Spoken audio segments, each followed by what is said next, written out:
Our first one up, Peter Munro.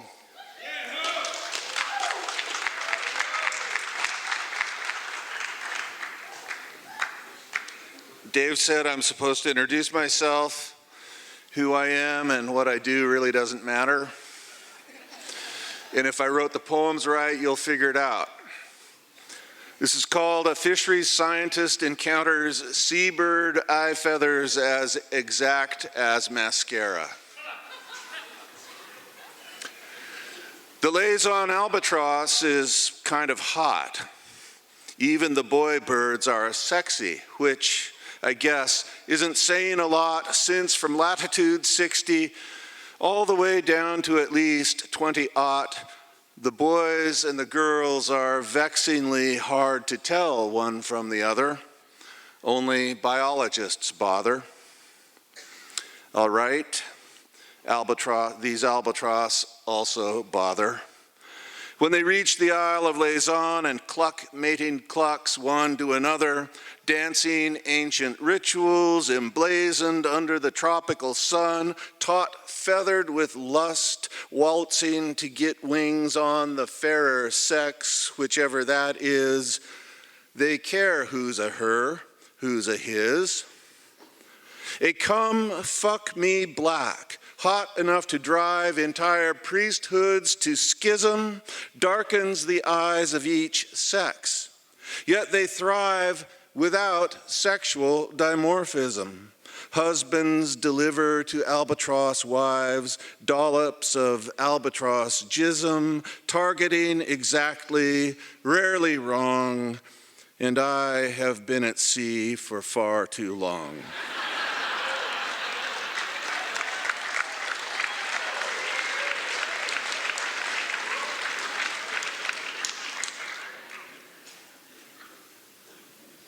I guess you got that one, okay?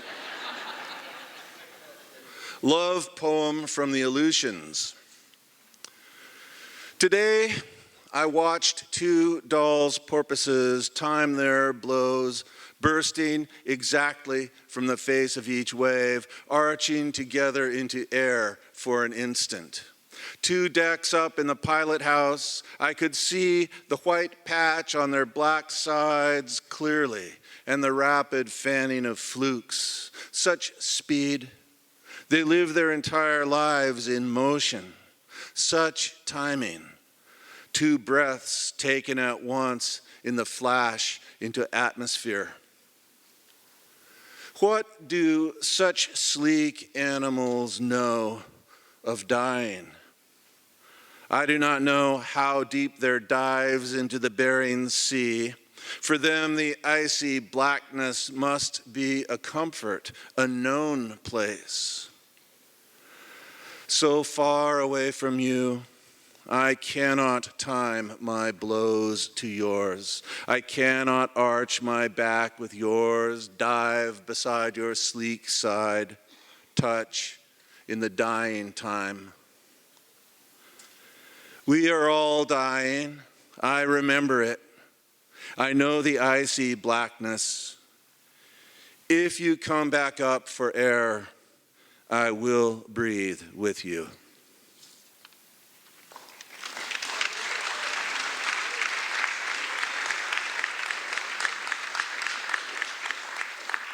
If any of you have quit smoking, if I have written this poem correctly, you will start again. Ritual on deck before an approaching low. Southerly, one man lights up another.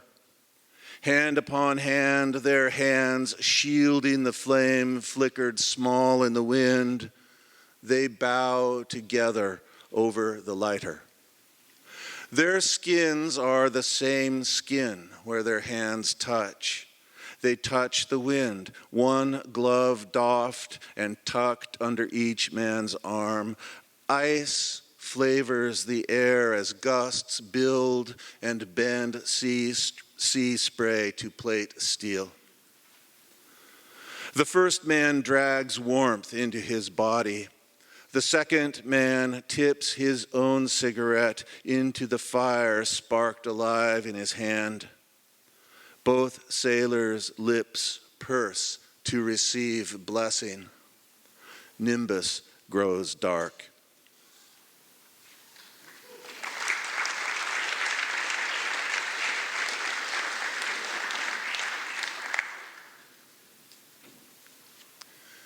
Bleeding cod. Gills sprung some pop when they kiss the crucifier. Mouths trigger, huge as buckets, bodies arch sideways all their length, and every fin flares from pectoral to caudal. Inboard from gaff and roller, the long line crackles under strain, steadily threading its machined narrows. Cod lips hit the slot, hooks rip free, leaving cantilevers of jaw in ruin, and fish thresh crisply, skidding the chute to the tank, lashing like little storms. Ruptured up from depth, each crosses the rail, busted in its guts as gases expand until the swim bladder blows mesentery, living gaskets torn, anal flues breached, dying even as hydraulics crucify by kiss. Circle hook after circle hook wrenches from flesh, and flesh sloshes the bleeding trough. Charles tips his blade into membrane ahead of the collar, dividing blood from cod. Miguel touches bright steel through a sluice of crimson abaft the last gill raker. Drew lifts an edge honed along 58 degrees north, slips it perpendicular to the isthmus, working arc-wise right toward his own grip. Operculum rifts from pectoral girdle when Matthew's knife hand sighs through as if to release light glyphed in a red spurt. Shift relieves shift. The inclined conveyor grinds to starboard. Mist, frosted adrift of its plate freezer, slews outboard, swaddles the bleeder, then separates. Sometimes blood, dead for hours and pooled in the heart sac, suddenly blackens the trough, plumed somber as pre-dawn, tilted cold upon metal, smelted to sheet and weld. Sometimes still living blood pelts like stormlight loosed from its furnaces and drawn gusty under nimbus, decrypted, unflumed from the large bore artery charged by the gills. Scarlet curdles to steelwork until the deck hose peels color away, flushed to the sumps. At last, a few twitches of muscle, the cod pumping out as it rides prongs up the conveyor. Final crimson, frayed and hanging in scraps, clotted and swaying from the grating of the belt, blood shreds draped over bolt heads like some wrecked lace, once knotted from a thread, spindled alive out of the dark of a world unseen, the axle of which turns unseen. At the end of his 16 hours, Charles gazes past his left hand, a claw drawn too. His left elbow hitches sharply, recalling every broken jaw, every neck plate forced and parted. Stiff ligaments articulate a body of law spoken in salt, a story of sea chamber and torn aorta and muscles knotting in his lower back. A legacy ancient as hunger, no older than fear. Sunrise blusters ragged at the end of watch. The day tatters, bleeding out as if nicked by steel. The man become mere matter.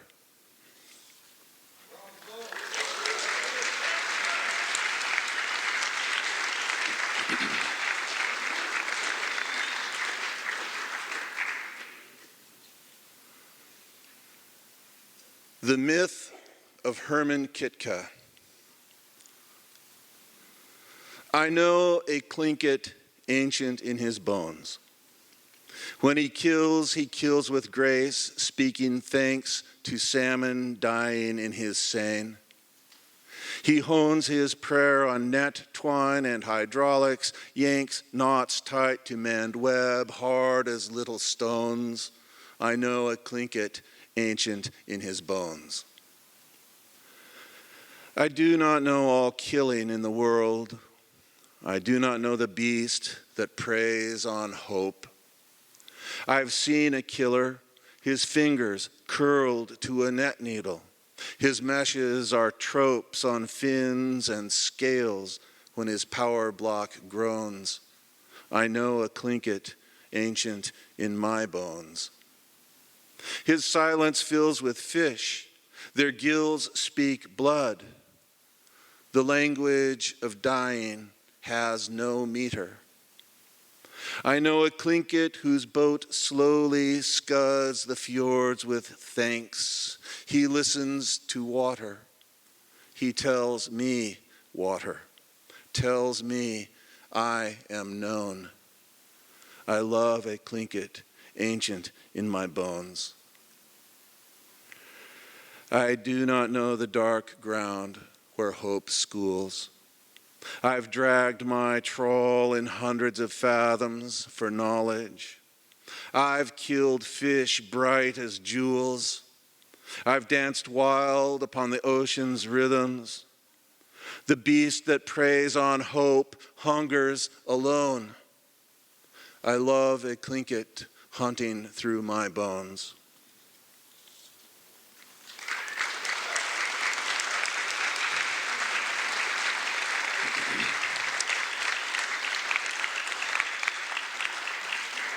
I grew up in a little town called Sitka, and I grew up with this older man named Herman Kitka, who was just awe-inspiring to me. He was an elder in his clan, the Tlingits. And I learned a lot from him, so I'm going to finish with a poem dedicated to Herman Kitka. This is called Loud Fish. We were traveling to the grounds, our boat, an old seiner at labor against a tide, sweeping through the narrows. In the cramped wheelhouse, we huddled over the radar's sliding pictures. We lifted our eyes as a tree-clad island loomed from the fog and slipped past so close we could almost touch spruce branches. Cold water rushed by algae-bladdered rocks and foamed and eddied and moved so fast we made little headway. The old Tlingit looked down, raven eyes on the bow wave curling white into mist. A salmon jumped, water droplets swirled in the wake of its flight. He turned to me. You can hear a good season. The currents have a different sound when they are filled with fish. Below deck, the engine throbbed and nearly drowned his voice. Listen, there will be many good catches this year. I leaned close, leaning through the engine's noise. Our heads nearly touched above the wheel. I can't hear a thing, I shouted it in his ear. The boat lurched a little, and I could feel a whirlpool running down its length. What? He must have turned his hearing aid off. He hated it. He claimed it distracted him with useless clatter. I had to bellow, I can't hear a thing, you deaf old fart. He smiled a slow smile like a gift.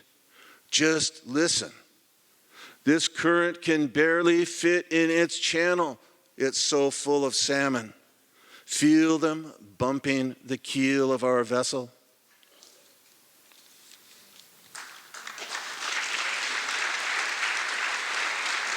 You guys have been great. Thank you very much.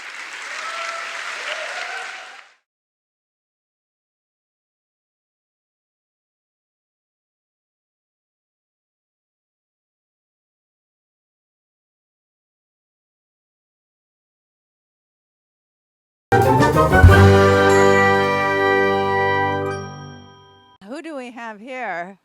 Hi, my name's Patrick Caldwell. Vicky. Okay, and what brings you here to the Fisher Poets gathering?